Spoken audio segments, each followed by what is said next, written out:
एक जमला, एक खत और 15 साल की मोहब्बत। सन 2013 था, शाम का वक्त था, हल्की सी हुआ चल रही थी। वो खामोश खड़ी थी, सादा लिबास में, और उसे खुद भी अंदाजा नहीं था कि एक नजर किसी की पूरी जिंदगी बदल देगी।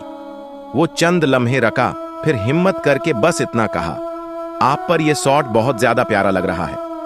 वो मुस्कुराई, और वो मुस्कुराहटास के दिल में हमेशा के लिए बस गई। ये कोई प्रपोज नहीं था, न कोई वादा, ये बस एक एहसास था जो आहिस्ता आहिस्ता मोहब्बत बनने लगा। मोहब्बत की पहली जबान।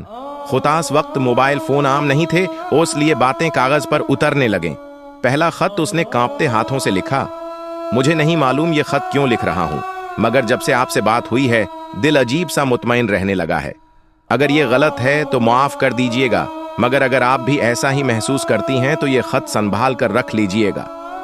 वो खत पढ़कर देर तक खामोश रही, फिर उसने जवाब लिखा, मैंने ये खत 3 बार पढ़ा है और हर बार दिल ने कहा कि ये अल्फाज सच्चे हैं। शायद हम एक दूसरे को अभी नहीं जानते, मगर दिल को पहचानने में वक्त नहीं लगता।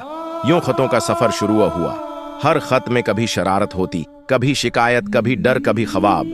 वो लिखता, मैं चाहता हूं कि एक दिन आपको फज्र की अजान में अपनी दुआ बनाऊं।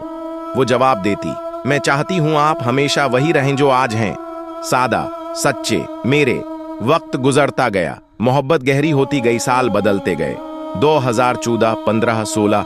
जिंदगी में मुश्किलात आए, फासलों ने इम्तिहान लिया।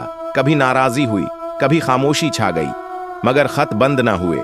जब वो नाराज होता लिखता, अगर मैं गलत हूं तो डांट लीजिए, मगर खामोशी की सजा मत दीजिए। वो जवाब देती, खामोशी मेरी कमजोरी है, मोहब्बत मेरी ताकत।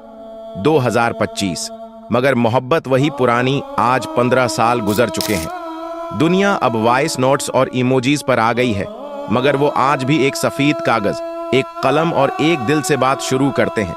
आज भी वो लिखता है, मैंने दुनिया बदलते देखी, मगर तुम्हें नहीं बदला।